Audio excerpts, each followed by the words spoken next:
Hello everyone, good morning दोस्तों। आज 12 जुलाई है और बात करेंगे, जैसा कि कल मैंने एक वीडियो बनाया था आप लोगों के लिए, कि इस बार यूपी पीसीएस का फॉर्म अगर आप बीएड किए हुए हैं तो ज़रूर भर दीजिएगा, क्योंकि इस बार बीएड के लिए कुछ स्पेशल पोस्ट आई हुई है। जैसी प्रिंसिपल के लिए है, प्लस डीआईओएस का, को डीआईओएस का, और डिप्टी सेक्रेटरी का, बीएसए का पद है, डाइट प्रवक्ता का भी पद है। तो ये सारे पद जो हैं वो स्पेशल हैं, यानी कि लिखित परीक्षा और साक्षात्कार के माध्यम से विशिष्ट अर्हता के पद हैं। इनकी मेरिट अलग से बनती है।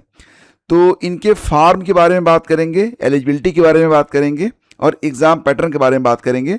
लेकिन दोस्तों, आज के अखबारों में कुछ बहुत ही इंपॉर्टेंट न्यूज़ भी आई हुई है, जैसा कि जो नई आपकी टीजीटी पीजीटी होने जा रही है उसमें वेटिंग लिस्ट को समाप्त कर दिया गया है। इसके पहले 10 से 15% वेटिंग लिस्ट हुआ करता था, इस पर चर्चा करेंगे। लेकिन एक खबर जो कि है तो पुरानी, लेकिन आजकल मैं देख रहा हूँ कि फेसबुक पर और यूट्यूब पर भी बहुत ही तेज़ी से वायरल है। ये खबर है कि 18-18 लाख रुपए में बिके थे पीजीटी टीजीटी के नियुक्ति पत्र, 8-8 लाख रुपए लिए गए थे एडवांस।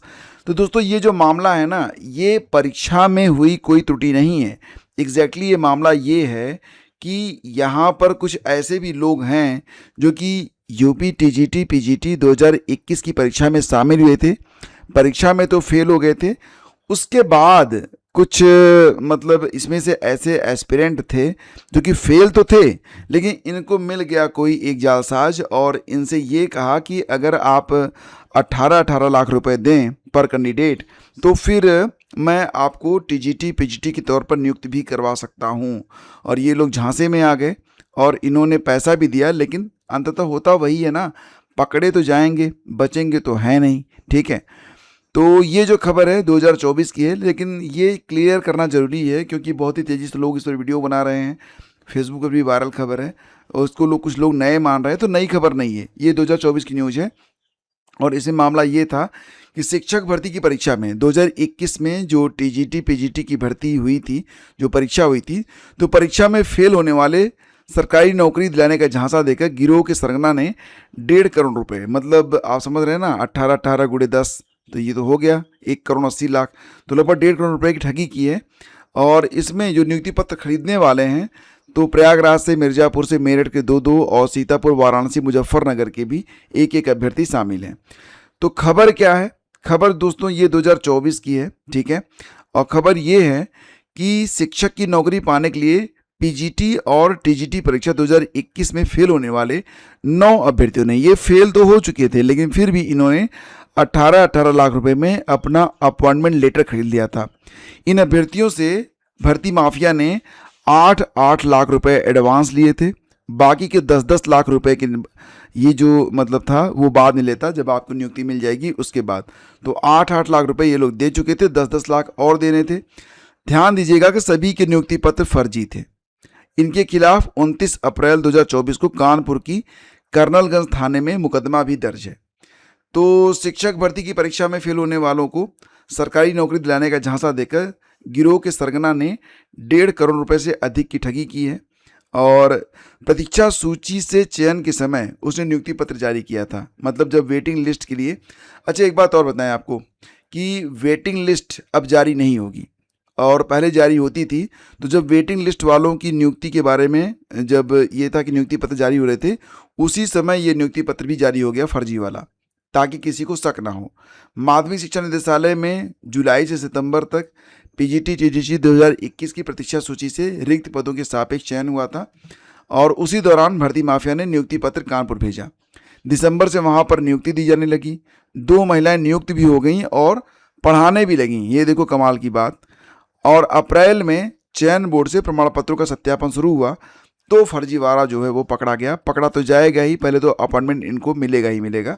ये जो खबर है दोस्तों, ये अमर उजाला की खबर है, और इसे मैं आपको दे दूंगा इसका लिंक, ताकि आप इसे पढ़ सकें, और लिंक आपको डिस्क्रिप्शन में मिल जाएगा। ये कोई नई खबर नहीं है दोस्तों, ये 2024 की न्यूज़ है, और डेट भी मैं आपको बता देता हूँ। ये खबर 4 मई 2024 को प्रकाशित हुई थी, जैसा कि आप यहाँ पर देख पा रहे हैं। ठीक है, बाकी जो कुछ भी अपडेट रहती है मैं आपको देता ही रहता हूं, लेकिन ये खबर, इसका डायरेक्ट लिंक मैं आपको दे दूंगा टेलीग्राम और व्हाट्सएप चैनल पर, और इस वीडियो के डिस्क्रिप्शन में भी। ओके, आगे बढ़ते दोस्तों, बात करते हैं। जैसा कि आप लोग जानते हैं, मैंने कल एक वीडियो बनाया था और उसमें मैंने आप लोगों से कहा था कि अगर आप बीएड किए हुए हैं और पीजी हैं तो इस बार यूपी पीसीएस का फॉर्म आप लोग भर दीजिएगा। तमाम सवाल आए हैं, जैसे कि मैंने आप लोगों से कहा था कि अगर आप बीएड किए हुए हैं और आप पीसीएस का फॉर्म भरते हैं तो पीसीएस के लिए जो सामान्यतः पोस्ट आती है फॉर ग्रेजुएट, जैसे कि मैं आपको बताऊं इसमें एसडीएम की पोस्ट होती है, प्लस डीवाईएसपी की पोस्ट होती है, प्लस बीडीओ की पोस्ट होती है, नायब तहसीलदार की पोस्ट होती है, और भी सो मैनी ऑफ काइंड, बहुत सारे पद होते हैं। इस बार पदों की संख्या भी बहुत ज़्यादा है और उम्मीद की जा रही है कि जैसा कि आप लोग जानते हैं कि प्री का रिजल्ट आते आते जितने भी अध्याचन प्राप्त होते हैं सब ऐड होते जाते हैं। 2024-25 में जो विज्ञापन जारी हुआ था 200-220 पदों पर जारी हुआ था, लेकिन परिणाम 950 तक पहुंच गया था। तो यहाँ पर भी सीटें बढ़ेंगी और मेरा जो अनुमान कहता है वो यही कहता है, क्योंकि 500 सीटें ऑलरेडी हैं, 500-600 सीटें और भी बढ़ सकती हैं, ये मेरा अनुमान है। हो सकता है कि 1100-1200 सीटों पर ये भर्ती हो, तो बहुत सारी सीटें हैं। सो अगर आप बीएड किए हुए हैं तो भी, और अगर बीएड नहीं भी किए हुए हैं तो भी आपके लिए यहाँ पर थोड़ा सा अवसर तो है। हालांकि पीसीएस के लिए आपको मेहनत करनी पड़ेगी, भले ही आप जीआईसी प्रिंसिपल के लिए, भले ही आप सह जिला विद्यालय निरीक्षक यानी कि को डीआईओएस के लिए, जिसको एडीआईओएस भी कहते हैं, को डीआईओएस भी कहते हैं, उप सचिव, डिप्टी सेक्रेटरी माध्यमिक शिक्षा परिषद, या फिर जिला बेसिक शिक्षा अधिकारी बीएसए के लिए आप आवेदन कर रहे हो, या फिर डाइट प्रवक्ता के लिए। दोस्तों यहाँ पर जो पीसीएस का सिलेबस है उसी के थ्रू आपको ये परीक्षा देनी पड़ेगी। कोई भी फार्म आपको यहाँ पर अलग से नहीं भरना है। प्री के लिए, मेंस के लिए आपको जो है वहाँ पर अपना सेलेक्ट करना पड़ता है कि किस पद को आप किस प्रेफरेंस पर रखना चाहते हैं, तो वो मेंस की बात होगी। प्री के लिए आपको सामान्यतः अगर आपने ओटीआर किया हुआ है इसके पहले कभी भी, अगर एलटी के लिए किया होगा, जीएस के लिए किया होगा, या फिर इसके पहले किसी परीक्षा के लिए आपने ओटीआर किया है, वो ओटीआर आपका काम में आ जाएगा। आपको कोई नया ओटीआर नहीं करना है और आप इस पर आवेदन कर सकते हैं। और इसमें कोई भी पोस्ट का सिलेक्शन नहीं करना होगा, अलग अलग फार्म आपको नहीं भरने होंगे। सारी बातें क्यों बता रहा हूँ, क्योंकि कल ये सारे क्वेश्चन आपके वीडियो के नीचे लिखे हुए थे, आप लोगों ने पूछा था, सो मैं क्लियर कर रहा हूँ। और फीस भी बहुत ही कम है, 125 रुपीज़ फीस है। और लेकिन हाँ, तैयारी आपको ढंग से करनी पड़ेगी। इसमें प्री मेंस और इंटरव्यू तीनों रहेगा। अब दोस्तों रही बात प्री मेंस और इंटरव्यू के बारे में, तो जैसा कि आप जानते हैं प्री की परीक्षा ये 6 दिसंबर को होगी और इसमें 2 पेपर रहते हैं। पहला पेपर जीएस का, जिसके आधार पर आपकी मेरिट तैयार की जाती है कि आपने प्री पास किया कि नहीं पास किया। दूसरा पेपर सीसेट का होता है, उसमें क्या होता है कि आपको 33% मार्क लाने कंपलसरी होते हैं, यानी कि 200 नंबर का पेपर होता है। 66 नंबर आपके अगर नहीं आए तो फिर प्री में आप फेल हो गए, मतलब पहली भी कॉपी का मूल्यांकन नहीं होगा। भले ही पहली कॉपी में जो जीएस का पहला पेपर होता है उसमें आपने बहुत अच्छा स्कोर किया हुआ हो, सीसेट में फेल, मतलब प्री आप क्वालिफाई नहीं कर पाए। तो यहाँ पर ये व्यवस्था यहाँ पर लागू की गई है। और रही बात दोस्तों ये कि जो प्री का सिलेबस है, क्या क्या पूछा जाएगा, ऑलरेडी मैं आपको बता चुका हूँ। प्री का सिलेबस काफ़ी डिटेल में है और यहाँ पर आपको बहुत सारी चीज़ें पढ़नी पड़ती हैं। पुनः मैं आपको बता देता हूँ, ये आपका पूरा डिटेल में सिलेबस है जो मैं आपको टेलीग्राम और व्हाट्सएप और आपके फेसबुक पेज पर लगा दूंगा। तो यहाँ पर आपको करंट अफेयर ये अब 1.5 साल तक आपको पढ़ना पड़ता है, क्योंकि अब करंट जो है 1.5 साल तक का पूछा जा रहा है, 6 महीने का समय है। सो आपको करंट अभी से पढ़ना शुरू करना पड़ेगा। आपकी क्लासेज करंट अफेयर की आज से स्टार्ट की जा रही हैं, ठीक है। भारत का इतिहास, यानी कि भारत का इतिहास, भारतीय राष्ट्रीय आंदोलन, भारतीय राष्ट्रीय आंदोलन ये ज़्यादा मतलब स्कोरिंग है, इसमें ज़्यादा प्रश्न आते हैं। भारत का इतिहास में भी जो मॉडर्न हिस्ट्री है ज़्यादा स्कोरिंग है।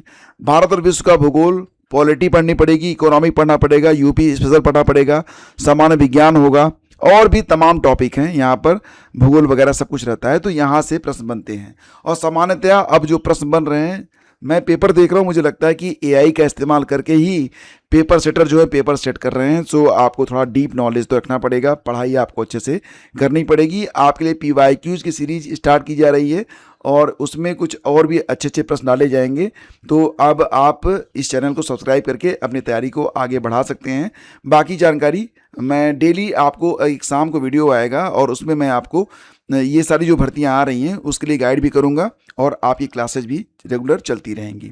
तो दोस्तों ये बात हो गई, सारी बातें क्लियर हो गई। अभी भी कोई कन्फ्यूजन होगा आप कमेंट कीजिएगा, अपने प्रश्न के नीचे आप वेट कीजिएगा, शाम तक मैं उसका आंसर वहाँ पर लिख दूंगा जो भी प्रश्न आपका होगा। और हाँ, अगर आप लाइव बात करना चाहते हैं तो टेलीग्राम चैनल को ज्वाइन कर लीजिए, लिंक मैं आपको पहले कमेंट में दे दूंगा।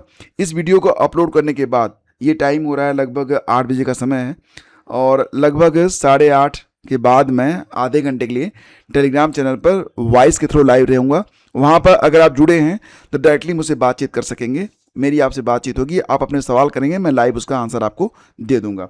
सो अगर आप चाहते हैं तो टेलीग्राम को ज्वाइन कर लीजिएगा, ठीक है। तो सारी बातें हो गई। अब दोस्तों बात करते हैं, जैसा कि नई टीजीटी पीजीटी की भर्ती आने वाली है, पदों की संख्या काफ़ी अच्छी है।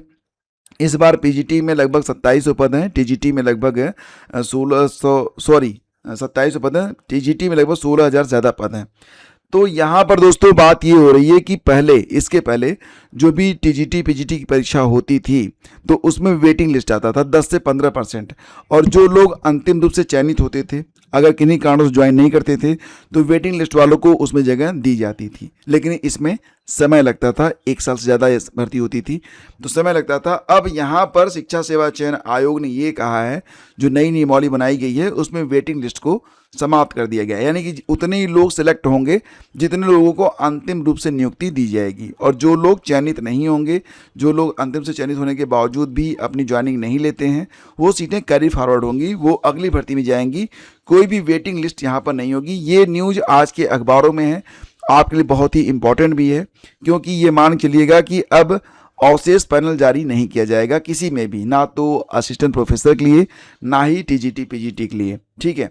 और फिलहाल दोस्तों बात करें कि आपकी टीजीटी पीजीटी की नई भर्ती कब तक आएगी, तो मैं मानता हूं कि 15 अगस्त के आसपास ये भर्ती आएगी। हाँ, उसके पहले आपको शिक्षा सेवा चयन आयोग से प्रधानाचार्य स्तर की जो एडेड महाविद्यालय हैं, जो एडेड इंटर कॉलेज हैं, जो एडेड हाई स्कूल हैं, उसमें प्राचार्य लेवल की जो भर्तियां होनी है उसके विज्ञापन आपको जल्द ही, आज हो गई आपकी 12 जुलाई, तो अगले 15 दिन में आपको देखने को मिल सकता है।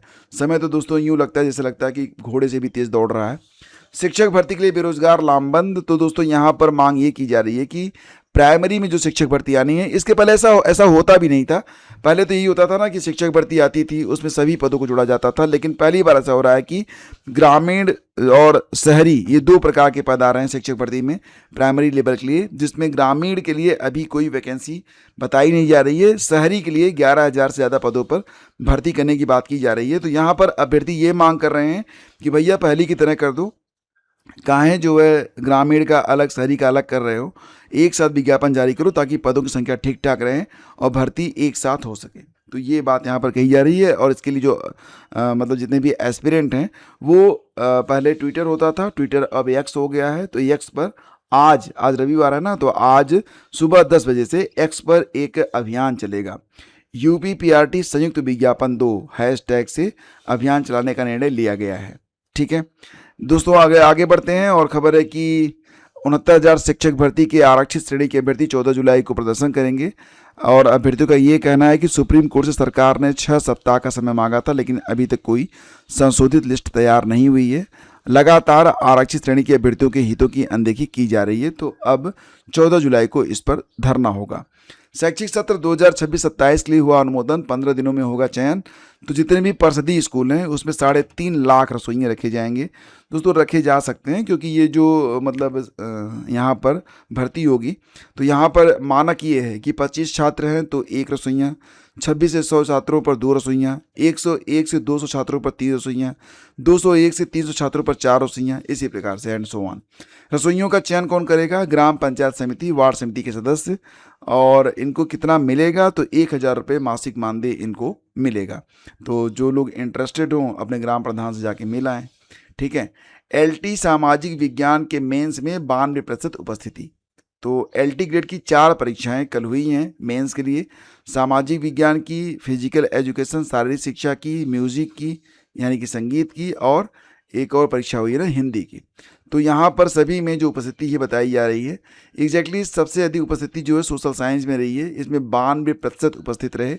मुझे लगता है कि अगर लोग बाहर न हुए होते तो ये संख्या 93-94 तक जाती। खैर अब तो परीक्षा हो चुकी है और अनुदेशक के 13 पदों पर होगा साक्षात्कार। ये खबर है कि UPSSC यूपी अधीनस्थ सेवा चयन आयोग ने फैशन टेक्नोलॉजी के अनुदेशक के 13 पदों पर भर्ती के लिए 117 अभ्यर्थियों का साक्षात्कार लिया जाएगा। और ये जो इंटरव्यू होगा ये 17 और 18 जुलाई को होगा। तो दोस्तों ये थे आज के सारे अपडेट्स जो कि आज के न्यूज़पेपर में भी हैं, कुछ चीज़ें जो कि आपने पूछी हैं, तो सारी चीज़ें। और टाइम हो रहा है लगभग 8:30 के आसपास। तो आप 9 बजे के आसपास हमसे कनेक्ट हो सकते हैं थोड़ी देर के लिए, और उस पर अगर आप चाहें तो हमसे बात भी कर सकते हैं।